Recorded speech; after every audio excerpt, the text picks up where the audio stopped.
Hey everyone. Hi. That was a funny That hi. was, I was just finishing a drink of water.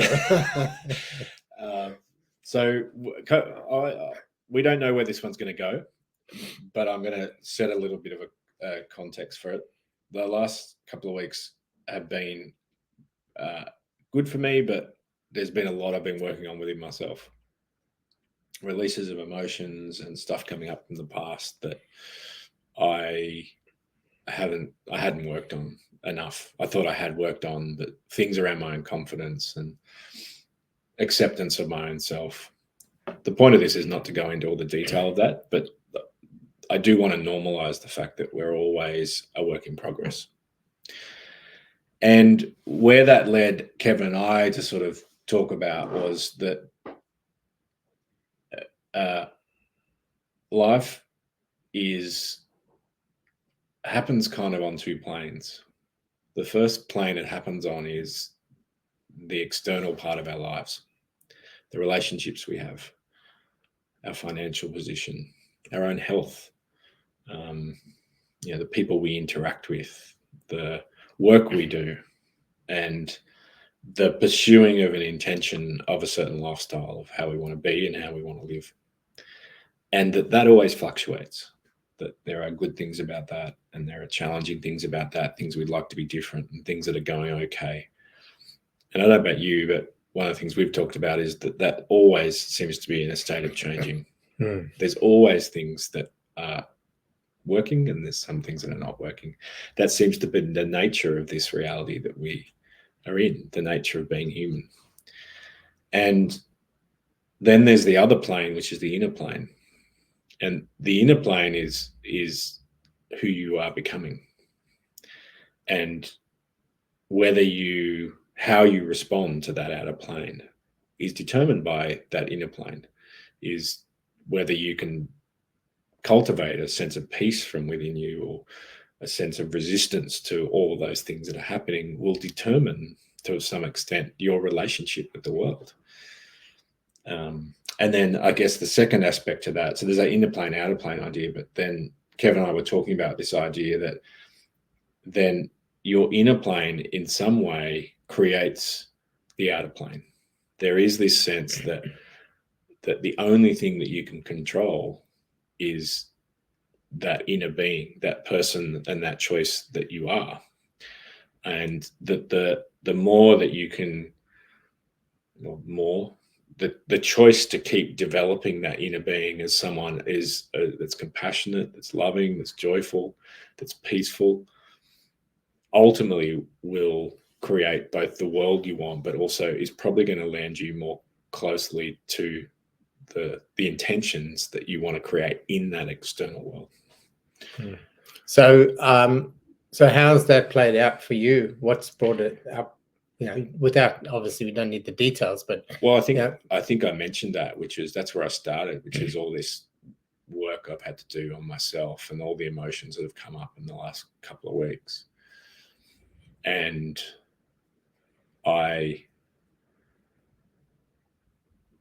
what seems to happen is that they lead me to a point where I become more accepting of aspects of myself that I previously had judged or, not accepted. Yeah. And as that unfolds and I become more accepting, I seem to become a wholer version of, or at least a more accepting of who I am. And then my tightness with all the things that are turbulent in the external world, which is a fairly long list, like it is for anyone, seems to loosen up. And as that loosens up, it seems those things don't seem to be a problem, or they seem to just sort of evolve into a different place. Yeah. So you use the word control. I'm just thinking about it now. I'm not quite sure if that's, for me, if that's the right word. Right. I think of it more as a transformation.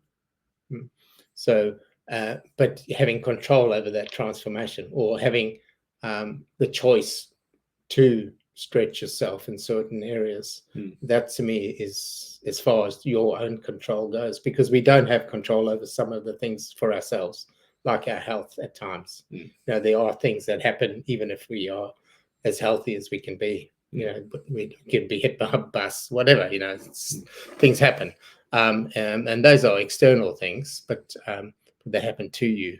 Yeah. So transformation, and I've had a number of conversations over the last week around where I'm at, and I've been reflecting on this over the last few days because of a couple of these conversations of where I've got to in the last 2 years, and how happy and proud I am, and how I actually feel, and then what's coming to me, what's been attracted to me because of the transformations that I'm working on, and some of them working through. Yeah.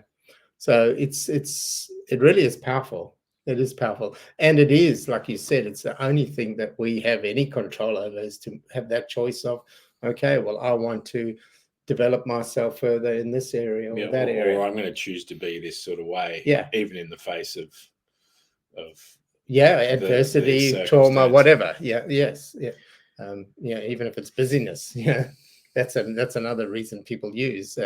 But it's just, it really is a testament to ourselves as we work through these things. The more that we work on them, and the more that we work through this transformation stage, the better life actually seems to be. Yeah. And just this week again, and I had one of the conversations this morning. It's like, man, I feel pretty good. Yeah. I'm exhausted again. But do you feel proud? Or? Yeah. I'm just like, I'm gonna pat myself on the back. And that comes from one of the transformations with love for myself as well. You know, the more that I'm accepting of myself and everything that I'm trying to do, and doing some of those things, the more that I feel that love, and the more that I am feeling proud about, okay, so making progress here, which is a nice feeling. It really is. Yeah. Are you conscious of it? Like, I think we can often make sense of that journey when you sit back from a process that you've been through. Are you ever conscious of it in the moment that you've? Yeah, all the time. Are you? Yeah. I have this thing where I watch myself from like a third party, and I remember even 2 months after Mandy passed away, I was delivering my first live facilitation again, and I was sitting there, and my other self was sitting above me, just killing themselves laughing, saying, "How the hell are you doing this?" And it's like, no, I'm doing it. It's all good. I'm having an internal conversation with myself. Luckily, it was internal. Yeah. Otherwise, the people thought I'm crazy. Yeah. And then having the external conversation with 12 people in the room. And I do that all the time. Almost continuously, I look at myself from outside myself and observe. And in the olden days, there would be a lot of critiquing as well, a lot of criticizing. Yeah. It's not like that anymore. It's more, hey, look at what you have done with what you've been given. Yes. Yeah, and what you choose to put out there yourself. Yeah. It's quite a funny feeling, I must say, and I don't know if I'm just the odd one out, but I'm sure there are lots of people that do that too. Yeah. I mean, I'm very conscious of the fact that I have the same radar of self-awareness, but that radar, when I was younger, used to be focused on judgment.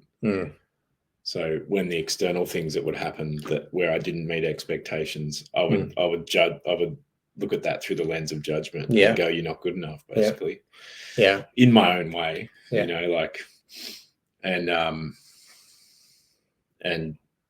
that's a lot of the stuff I'm unpicking now. Yeah. Well, I used to add it to that is judgment, but also excuses, using them as excuses. oh, well, that happened, so therefore I couldn't do this. Or I can behave however I yeah, yeah, or yeah, even to that degree to not as well. be responsible for yourself. Yeah. So I think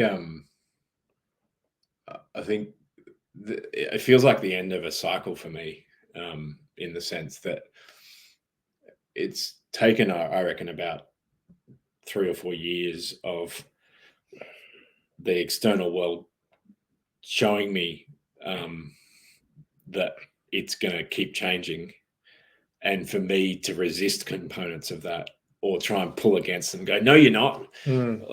To just finally get to the point where I'm like, actually, because I really thought I understood that, but it's not an understanding thing. It's a heart thing. It's actually knowing that is that's just how it is, being human, and accepting that's how it is. And that's not what our job is. Our job is not to try and make that external world the way we think it needs to be. Our job is to work within ourselves, to learn the lessons from every one of those external things that happen, so that we grow within ourselves. And if we are on that journey, and if we're doing that work, then that actually leads us closer to actually the external we want anyway. So it's taken a long time to learn, I think. And I'm not saying I'm done. Yeah, I was just about to add, and this is only partway through the journey, if you want to call it that. It's not a term I like using, but we have a lifespan, and we will be continually choosing to transform in whatever ways that we feel is best for us as beings. But I think this episode feels like a summary of all of the other ones that we've done in some ways. It's like a summary of what we've really been trying to say. Yeah, we've learned together. Yeah, we've stopped and reflecting, and this is where we've got to, and let's be proud of that, and get ready for the continuation of this trip. Yeah. Let's call it a trip. A trip sounds better. Sounds like you're popping a few pills. All right, well, take care, and we'll talk to you next week. Bye for now.